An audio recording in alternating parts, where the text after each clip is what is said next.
Wednesday KGM-CTയുടെ സമരവുമായി ബന്ധപ്പെട്ട് ഇപ്പോൾ അവരുടെ എൻട്രി കേഡറുമായി ബന്ധപ്പെട്ട ശമ്പള പരിഷ്കരണം നമ്മൾ നടത്തിയിട്ടുണ്ട്. അതുമായി ബന്ധപ്പെട്ട ഉത്തരവ് ഇന്നലെ പുറത്തു വന്നു. പക്ഷേ അവരുടെ 2016 മുതലുള്ള ഈ പരിഷ്കരിച്ച ശമ്പളത്തിന്റെ കുടിശ്ശിക ലഭിക്കാനുണ്ട് എന്നുള്ള കാര്യമാണ് അവർ പ്രധാനമായി പറയുന്നത്. അപ്പോൾ ചെയ്ത ജോലിയുടെ ശമ്പളം കിട്ടിയില്ല എന്നുള്ള ഒരു പരാതി തന്നെയാണ് KGM-CT ഇപ്പോഴും പറയുന്നത്. അത് മാത്രവുമല്ല, ആദ്യഘട്ടത്തിൽ ഒരു OP ബഹിഷ്കരണം, അനിശ്ചിതകാല OP ബഹിഷ്കരണം ഒക്കെ അവർ പറഞ്ഞിരുന്നെങ്കിലും പിന്നീട് അത് ചർച്ചയുടെ ഭാഗമായി നിർത്തിവെക്കുകയാണ് ചെയ്തത്. അപ്പോൾ ഇനി അത് അങ്ങനെ ഒരു അനുകൂലമായ ഒരു ഉത്തരവ് ഉണ്ടായില്ല എന്നുണ്ടെങ്കിൽ വീണ്ടും ചർച്ചകൾ നടത്തി, അത് അവരുടെ സംഘടനയുമായി ബന്ധപ്പെട്ടുള്ള ചർച്ചകൾ നടത്തി വീണ്ടും സമരത്തിലേക്ക് പോകും, ശക്തമായ സമരത്തിലേക്ക് പോകുമെന്നാണ് അവർ പറയുന്നത്. അപ്പോൾ അതിനോട് എന്താണ് കാര്യങ്ങളാണ് ഇതിലൊന്ന് എൻട്രി കേഡറുമായിട്ട് ബന്ധപ്പെട്ടിട്ടുള്ളതായിരുന്നു. അതിപ്പോൾ പരിഹരിച്ചിട്ടുണ്ട്. ആദ്യം ഒരു ഉത്തരവ് ഇറക്കിയതിൽ അത് അല്ല, അതിൽ മാറ്റം ഉണ്ടാകണം എന്ന് പറഞ്ഞു. അത് ഫിനാൻസിനോട് നമ്മൾ അഭ്യർത്ഥിച്ചു.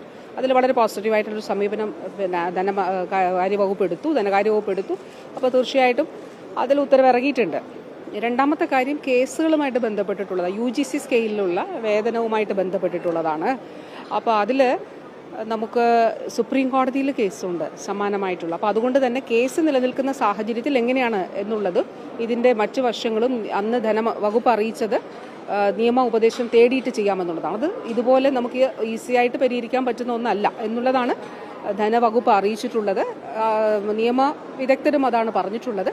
അപ്പോൾ കോടതികളുടെ മുൻപിൽ നിലനിൽക്കുന്ന കേസുകളുടെ വിധിയുടെ കൂടി അടിസ്ഥാനത്തിലാണ് വാസ്തവത്തിൽ അതിൽ തീരുമാനം ഉണ്ടാവുക. അത് തീർച്ചയായിട്ടും അതിൽ സർക്കാരിന് അനുകൂലമായിട്ടുള്ള, അതായത് അനുഭാവപൂർണ്ണമായിട്ടുള്ള നിലപാടുകളാണ് തന്നെ പൊതുവിൽ ഇത്തരത്തിലുള്ള ജീവനക്കാരുടെ ആവശ്യങ്ങളുമായിട്ട് ബന്ധപ്പെട്ടിട്ടുള്ളത്. ഇതെന്താണ് എന്നുള്ളത് നോക്കാം. കാരണം ഇത് നമുക്ക് ടെക്നിക്കലി ആ നിലയിൽ സർക്കാരിന് തീരുമാനമെടുത്ത് പോകാൻ കഴിയുന്ന നിലയിലല്ല എന്നുള്ളതാണ് ധനവകുപ്പ് അറിയിച്ചിട്ടുള്ളത്. അതിൽ KGM-CTക്ക് എന്തെങ്കിലും അല്ലെങ്കിൽ മറ്റു സംഘടനകൾക്ക് എന്തെങ്കിലും പറയാനുണ്ടെങ്കിൽ തീർച്ചയായിട്ടും അത് വീണ്ടും കേൾക്കും.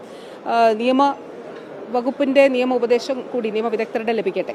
ഈ ആന്റണിയും MPയും ഒക്കെ ബന്ധപ്പെട്ട് ഇപ്പോൾ ഒരു വിവാദമൊക്കെ ഉയർന്നു വരുന്നുണ്ട്. അദ്ദേഹം ഇലക്ഷന്റെ സമയത്ത് 2 കോടി രൂപ വാങ്ങിച്ചിട്ട് 20 ലക്ഷം രൂപ മാത്രമാണ് തിരിച്ചു കൊടുത്തത് എന്ന് ഈ NM രാജു ഒരു പരാതിയൊക്കെ ഇപ്പോൾ ഉയർത്തിയിട്ടുണ്ട്. ശ്രദ്ധയിൽപ്പെട്ടിട്ടുണ്ട്.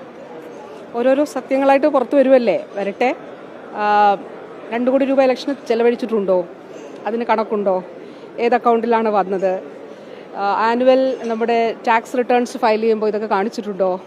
ഇതൊക്കെ പരിശോധിക്കണമല്ലോ. എനിക്ക് അങ്ങനെയുള്ള കാര്യങ്ങൾ എനിക്കറിയില്ല. പക്ഷേ മുൻ CPMന്റെ ജില്ലാ സെക്രട്ടറി ശ്രീ KP ഉദയഭാനു അദ്ദേഹം പറഞ്ഞ കാര്യം അതിൽ ഒരു ഭാഗം ശരിയാണെന്നുള്ളത് വന്നല്ലോ. രണ്ടാമത്തെ ഭാഗം നിഷേധിക്കപ്പെട്ടിട്ടുണ്ട്. അത് തന്ത്രിയുടെ പണമാണ് എന്നുള്ളതിൽ നിഷേധിക്കപ്പെട്ടിട്ടുണ്ട്. അത് തീർച്ചയായിട്ടും പുറത്തു വരട്ടെ. സത്യം ഒളിച്ചു വെക്കാനായിട്ട് കഴിയില്ല. അപ്പോൾ കള്ളം ലോകം മുഴുവൻ ചുറ്റി സഞ്ചരിക്കുമ്പോഴേക്കും സത്യം സഞ്ചരിച്ചു തുടങ്ങിയിട്ടുണ്ടാവുള്ളൂ എന്ന് പറയുന്നത് പോലെ സത്യം ജയിക്കും. സത്യം മാത്രമേ ജയിക്കുകയുള്ളൂ. അപ്പോൾ തീർച്ചയായിട്ടും ഇതൊരു ചെറിയ ആരോപണം അല്ലല്ലോ. ഒരു ഇലക്ഷനെ സംബന്ധിച്ചിടത്തോളം 2 കോടി രൂപ കൊടുത്തു എന്ന് പറയുക. ആ 2 കോടി രൂപ ഇലക്ഷനിൽ ചെലവഴിച്ചോ? അങ്ങനെയാണെങ്കിൽ ആ ഇലക്ഷൻ്റെ ഈ ചെലവ് സമർപ്പിച്ചപ്പോൾ അത് കാണിച്ചിട്ടുണ്ടോ? ഈ 2 കോടി രൂപ എവിടെ? അങ്ങനെയാണെങ്കിൽ ഏത് അക്കൗണ്ടിലേക്കാണ് വാങ്ങിച്ചത്?